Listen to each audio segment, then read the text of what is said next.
Hello students, class 6 बच्चों, आज हम आपकी ज्योग्राफी में चैप्टर 7, जिसे हम आपकी ज्योग्राफी की जो हमारी लास्ट क्लास थी उसमें हम आधा रीड कर चुके थे। ठीक है, आज हम उसे कंप्लीट करेंगे। ठीक है बच्चों, तो आपको बच्चों चैप्टर है भौतिक विभाजन। हम पढ़ रहे थे भारत। ठीक है, चैप्टर 7 था आपका ज्योग्राफी में भारत, उसे पढ़ रहे थे हम। अब इसका फर्स्ट पार्ट हम पढ़ चुके थे बच्चों। चैप्टर का नाम था हमारा देश भारत। ठीक है, तो हम इसका फर्स्ट पार्ट पढ़ चुके थे कि कहाँ पे क्या है, पड़ोसी राज्य कौन कौन से हैं, राजनीतिक और प्रशासनिक विभाजन। अब आज हम इसका पढ़ेंगे बच्चों भौतिक विभाजन। ठीक है, तो भौतिक विभाजन में है भारत में पाई जाने वाली भौतिक आकृतियाँ विभिन्न प्रकार की हैं, जैसे पर्वत, पठार, ये सब पढ़ चुके हैं हम। पर्वत, पठार, मैदान, तट तथा द्वीप समूह।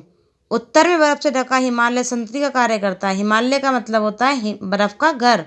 हिम प्लस आलय, हिम का मतलब होता है, हिम का क्या मतलब होता है बर्फ, और आलय का मतलब होता है घर, तो यानी कि बर्फ का घर। हिमालय पर्वत को 3 मुख्य समानांतर श्रृंखलाओं में बांटा जाता है। सबसे उत्तर में स्थित श्रृंखला को वृद्ध हिमालय या हिमाद्री कहते हैं। सबसे उत्तर में यानी कि हिमालय में जो सबसे ऊपर होगा उसे क्या कहेंगे हम, वृद्ध हिमालय या हिमाद्री। इसी श्रृंखला में विश्व की सबसे ऊंची शिखर है मध्य हिमालय या हिमालय। हिमाद्री के दक्षिण में स्थित है। बहुत से लोकप्रिय पहाड़ी स्थान यहाँ स्थित हैं। 5 पहाड़ी स्थानों के नाम का पता लगाइए। शिवालिक सबसे दक्षिण में स्थित श्रृंखला, यानी कि सबसे ऊपर कौन सी हुई, वृद्ध हिमालय या हिमाद्री। बीच में कौन सी, मध्य हिमालय या हिमाचल। ठीक है, और सबसे नीचे शिवालिक। हिमालय के दक्षिण में भारत का उत्तरी मैदान स्थित है। ये मैदान समतल तथा सपाट है। ये मैदान सिंधु, गंगा, ब्रह्मपुत्र तथा इनकी सहायक नदियों के द्वारा लाए गए जलोढ़ निक्षेपों से बने हैं। नदियों के ये मैदान कृषि के लिए उपजाऊ भूमि प्रदान करते हैं। यही कारण है कि इन मैदानों में जनसंख्या अधिक है। भारत के पश्चिम भाग में भारतीय महामरुस्थल स्थित है। यह शुष्क, गर्म तथा रेतीला स्थल है। यहाँ वनस्पति की मात्रा बहुत कम है। उत्तरी मैदान के दक्षिण में प्रायद्वीपीय पठार स्थित है। इसकी आकृति त्रिभुजाकार है। इसका धरातल काफ़ी ऊंचा नीचा है। इस क्षेत्र में बहुत सी पहाड़ी श्रृंखलाएं तथा घाटियां स्थित हैं। इसके उत्तर पश्चिम में अरावली श्रृंखला स्थित है, जो विश्व की सबसे पुरानी श्रृंखला कौन सी है विश्व की, अरावली पर्वत श्रृंखला। ठीक है, विंध्य एवं सतपुड़ा महत्वपूर्ण श्रृंखलाएं हैं। इन श्रृंखलाओं से होकर नर्मदा और ताप्ती नदियां बहती है। कौन कौन सी, नर्मदा और ताप्ती। ठीक है, तापी नहीं है, ताप्ती है बच्चों, मिसप्रिंट है इसमें, ताप्ती होता है। ठीक है, ये पश्चिम की तरफ बहने वाली नदियां हैं जो अरब सागर में गिरती हैं। कौन सी नदियां हैं ये, पश्चिम की तरफ बहने वाली, और कहाँ गिरती हैं ये, अरब सागर में गिरती हैं। ठीक है, इस पठार के पश्चिम में पश्चिम घाट या सह्याद्री तथा पूर्व में पूर्वी घाट स्थित है। पश्चिम घाट का विस्तार एक समान रूप में है, जबकि पूर्वी घाट बीच बीच में टूटा हुआ तथा असमान है।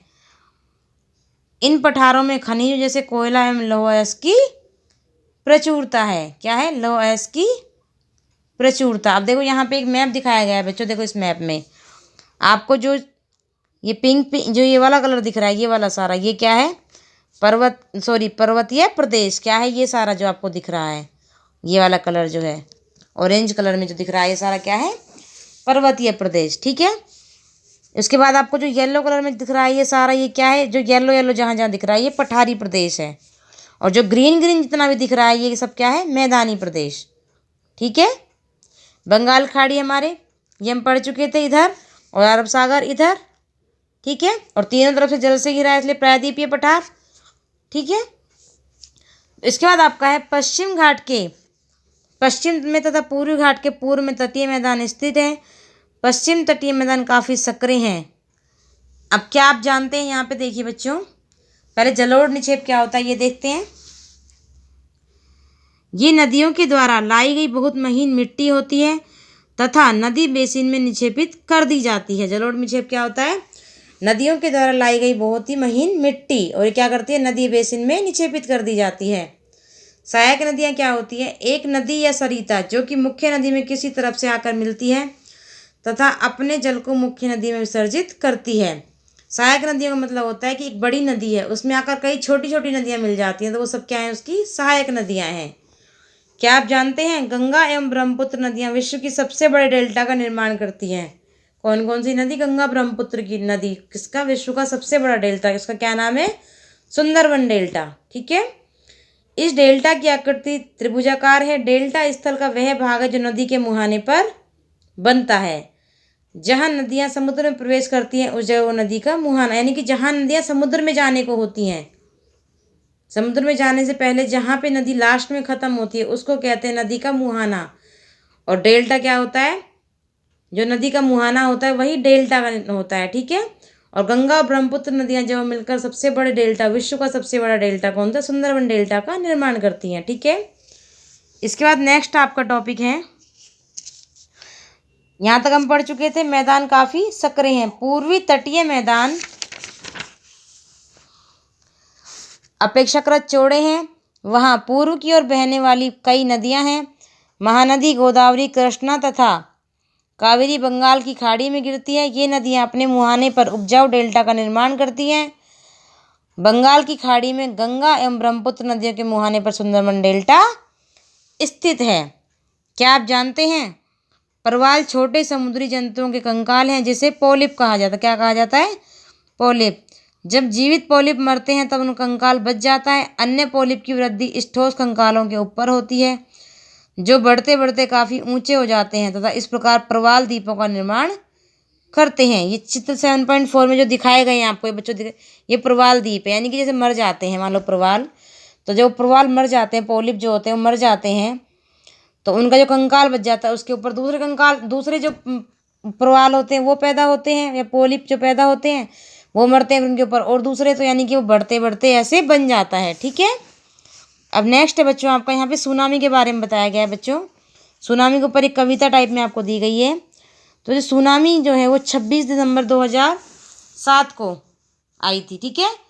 बहुत बार आती है लेकिन 26 दिसंबर 2007 को जो सुनामी आई थी उसमें क्या हुआ था, भारत का पहले दक्षिणतम बिंदु था इंदिरा पॉइंट। ठीक है। 26 दिसंबर 2007 को भी सुनामी आई थी। 2004 में भी बच्चों सुनामी आई थी। ठीक है। 2004 में जो सुनामी आई थी उसमें भारत का जो दक्षिणतम पॉइंट था, दक्षिणतम बिंदु था इंदिरा पॉइंट, वो डूब गया था। ठीक है। 2004 की जो सुनामी आई थी उसमें यहाँ पे सुनामी की कविता सी दी हुई देखो। एक सवेरे पड़ी मनुष्य पर जलजले की काली छाया, सुनामी दानवी ने अपना प्रलयंकाली कहर ढाया। समुद्र में उठा आलोड़न, मीलों दूर फैल राया, मीलों दूर फैला साया। प्रकृति के विनाश ने मानव को अपना गारा बनाया। विनाश का था विकराल आकार, चारों ओर मचा हाहाकार। कोई नहीं बच पाया उससे, भागे बचाने अपने प्राण। हिंद महासागर था रक्षक, अब बना हमारा भक्षक। सर्वत्र निगल गया मानव को करके अस्तित्व नष्ट। उठे हजारों हाथ प्रतिक्षण, सहायता में पीड़ितों के, यह दिखाने सागर को कि हम वो हैं जो कदापि नहीं डरते। रात थी काली फिर भी आशा की किरण चमकेगी, फिर जिंदगी करवट बदलेगी, हृदय में खुशियाँ दमकेंगी। सुनामी क्या होती है बच्चों? पानी की बहुत बड़ी लहर होती है और वो सब कुछ अपने साथ डुबा ले जाए। 2004 में भी आई थी, 7 में भी आई थी, बहुत बार आती है सुनामी। लेकिन 2004 की जो सुनामी आई थी उसमें जो इंदिरा पॉइंट, भारत का दक्षिणतम बिंदु था, वो डूब गया था। देखो यहाँ पे सुनामी के चित्र दिखाया गया, देखो ये दिख रहा है आपको, ये सुनामी ही है। ये देखो किस तरीके से पानी में अपने साथ सब कुछ बहा ले जाती है। ठीक है।